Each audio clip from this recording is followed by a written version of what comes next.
Hi friends. Last week I told you all about some fashion trends I'm loving right now for spring, things I'm feeling excited and inspired by. So of course, as was written by the ancient prophecy, I must now balance the scales this week with a list of current trends I am passing on. Fashion I've seen an increase in lately, maybe I'm feeling a little influenced towards, but that I will ultimately not be buying or wearing, and why. As always, this is not to say that any of these things are inherently uncool or unfashionable or that you shouldn't wear them. This is just a friendly anti-haul, de-influencing reminder that just because something is new and exciting and you're seeing it over and over again on a bunch of baddies doesn't mean you have to buy it or that you'll actually even like it or wear it once it's in your closet. And this is a reminder to me as much as it is to you. So let's get into it. First up, we have sort of a niche trend, but one you have definitely seen if you, like me, are a little too online when it comes to fashion. And that is prize ribbons, the kind you might win at a state fair or a horse show. This feels a little hyper trendy in a way that anything hyper specific does, but I actually don't dislike it at all. It's sort of playful, knowingly kitschy. It's an unconventional accessory, which I generally enjoy. However, do any of those traits make me feel like I need this in my wardrobe?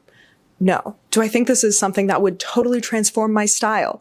Definitely not. Do I even think I would get much wear out of it? Honestly, no. I mean, I've mostly been seeing these as like pins or brooches, and I do love pins and brooches, but I'm really more into like a retro button style pin like these, or a more classic antique-y vintage style brooch like this. And my pins generally all live on this bag, while my brooches generally all live on this coat. Every once in a while I'll switch it up, but overall I'm not actually doing a lot of styling with them. So I know I would probably not do much styling with the prize ribbon either, and I don't think it would do much to add one to either of these collections. It doesn't really fit either vibe. The only way I can imagine ending up with one of these is if I just happen upon a particularly charming prize ribbon pin at the thrift store, which seems very unlikely. It's not something I've ever seen at the thrift store before, but you never know. Or if I feel super inspired one day to make one. Realistically, I don't really see that happening. I feel like if I cared that much, I would have done it by now. And while I think this is fun, I just don't know if it really moves my spirit. You know what I mean? I would only be doing it because it's like a thing. And there's simply no need to get in on it just to be part of something. I can be part of something through more fulfilling means than participating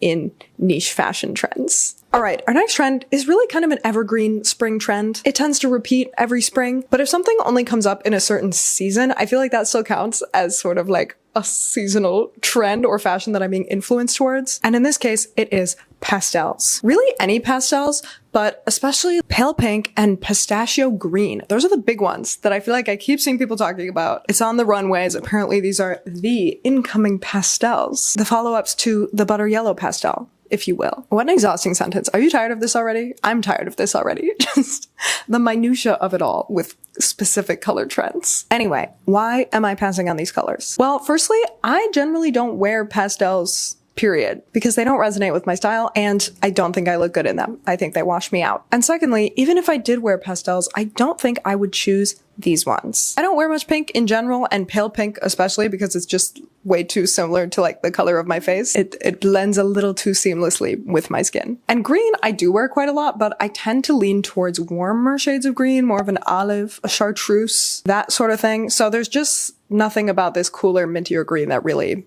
calls to me. Thinking about this is really making me realize how little I truly wear pastels, because even in my favorite colors to wear, blue and green, which I have a ton of in my wardrobe, I don't think I have a single pastel blue or pastel green item in my closet. I mean, maybe people have different definitions of pastel, but I think of pastels as very light, pale colors.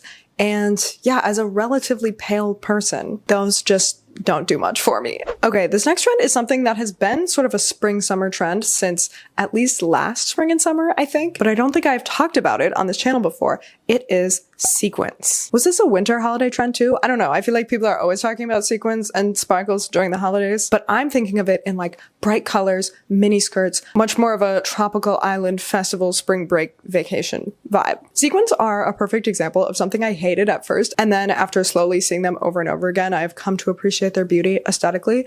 But the fact that my initial gut reaction was negative tells me these are not for me. I think the main reason for the negative gut reaction is that for me, sequins are always going to give dance costume. I did dance as a kid just for a couple of years. It wasn't like a huge part of my life or anything, but I'm pretty sure every single costume I ever had for a recital had sequins on it. And so to me, sequins feel like a costume, which then gives me that sort of fake clothing vibe that a lot of fast fashion has. And they are generally made of plastic these days, which doesn't really help their case. I'm also realizing even if it didn't feel costumey to me, anything too sparkly or glittery also has a very glam vibe to me, which is just not my style at all. I actually think if you had to come up with the word that is the farthest from how I dress on the day-to-day, glam might be it. So that's also how I know, even if I have been influenced to find them appealing, if this was in my closet, I would have no idea what to do with it. It doesn't make sense with my style at all. It would absolutely never get worn. The only time I can even think of that I've worn sequins voluntarily was for a high school dance over 10 years ago, which was a cute dress, by the way, but definitely formal wear only, not a part of my everyday style. And now I probably wouldn't even wear this for a formal event. The last thing with sequins is, even if I liked them visually and they resonated with my style, texturally,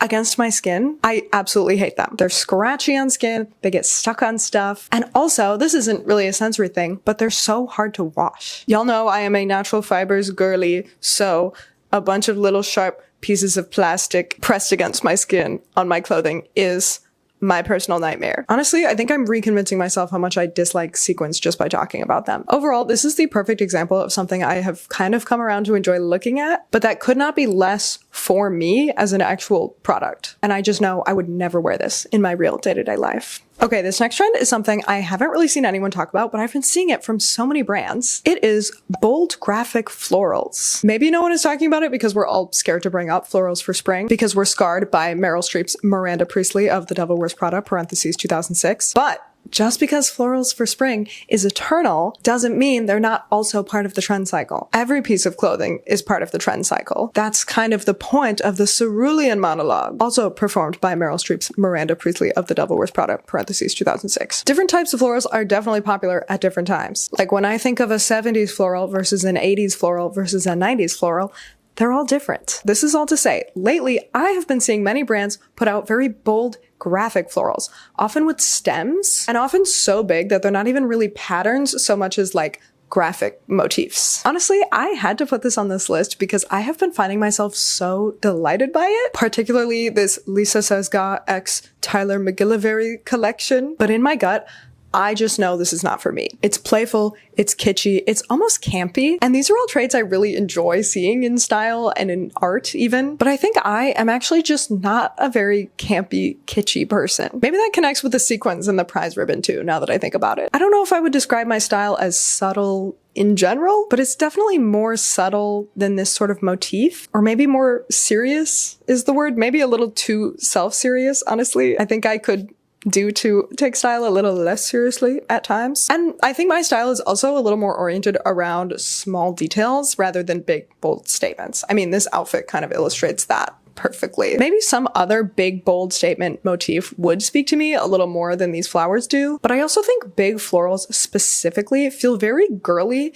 in a very modern way. And I've realized I think in my style, I can do one or the other. I tend to prefer modern styles that are a little more simple and androgynous, and I tend to prefer feminine styles that are more like historical and ornate and vintagey. But modern and feminine together, something about it just isn't me, especially with the kitschy campiness thrown in there too. Did any of that make sense? I feel like I just said a lot of adjectives and was like, these adjectives me, these adjectives not me. And I don't know if I really made a cogent point anywhere in there, but I guess this whole video is kind of just me saying different descriptors and being like, these ones me, these ones not me. So hopefully there was something of interest in there. Okay, our next trend that I am passing on is in a totally different direction. It is Solomon shoes for fashion. This is not a super new trend. I feel like these have been trending upwards for a couple years maybe, but I've just been seeing them a little more lately, and I realized I've never talked about them on this channel. These are an interesting one for me because they are a hiking / trail shoe, so I could actually see myself owning some for that purpose. And I do like sort of gorpy, outdoorsy influences in my style, but I think I am much more into a more nostalgic, retro outdoorsy feel than a super bright, sleek, modern activewear style. Again, I just think it feels too modern for me and too sporty, and the only sporty things I like also have to be old vintage or retro sportswear. I've also never really been one to wear a sporty shoe for fashion in general. I've never liked running shoes with like a skirt or a dress. I can get behind like a neutral leather street sneaker, but I almost always think a boot or a loafer or an Oxford or some other more traditional shoe would look better. Now that I think about it, the sneakers that I like the best are Converse, which have to be one of the least sporty and most retro looking sneakers out there. Maybe this whole video is just about me liking things that look old and not liking things that look new. I don't know what that says about me, but it's my truth and I accept it. Okay, the next trend is something that's been around, but I really noticed it with Coachella outfits this year. It's summer knit, by which I mean knit tank tops and mini skirts and or knits that are super open, transparent weave. Crochet too. This all applies to knitwear and crochet, but that's just kind of a mouthful to say every time. So we're gonna go with knit. I think these can look cool. They're texturally interesting. They're unexpected. They sort of subvert what knits are typically used for, which is interesting. But my issue is the reason that knits aren't typically used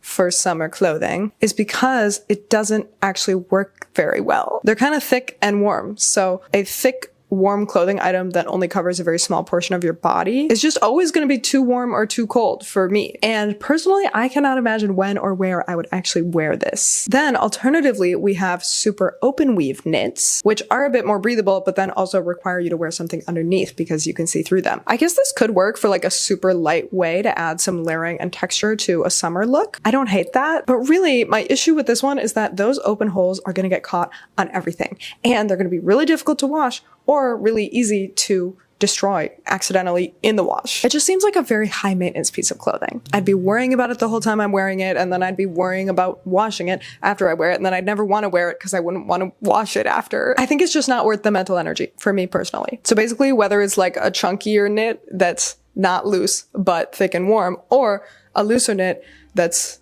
nice and cool but then, you know, very loose, I think it would be deeply impractical for me. Either way, it's not happening. It's not going to work. So I mentioned that the last trend is something I saw a lot in Coachella fashion. And speaking of Coachella, the final trend on this list that I am passing on is Coachella more like a corporation's trying to sell ya more stuff. Was that good? Did you guys like that? Yeah, this isn't really a trendy item or style. It is just the trend or behavior of buying something new just to wear to Coachella or some other event where there's no real reason to buy something new for it, and buying a piece that is catered more to the theme or the vibe of the event than to your actual style or wardrobe. And listen, this isn't a new trend. People have been doing this, but also it definitely is a trend, not just like a condition of being a person in society. Because do you think your parents were doing this when they were young? Mine definitely weren't. And listen, I get why people enjoy getting something new for a special event that they're excited about. It can be part of the preparation and the anticipation. I'm just here to say you absolutely do not have to do that. The idea of getting new clothes for every event was invented by corporations to get you to buy more stuff. And newness is absolutely not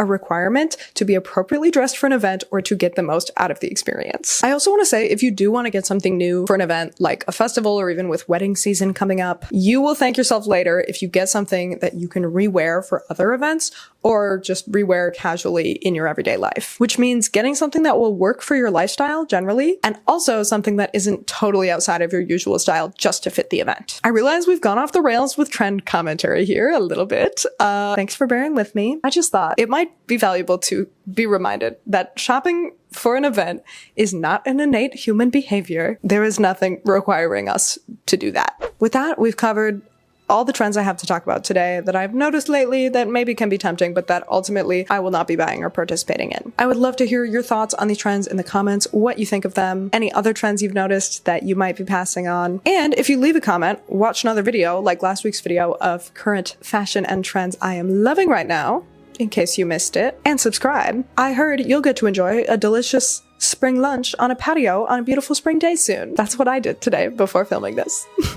Okay, bye!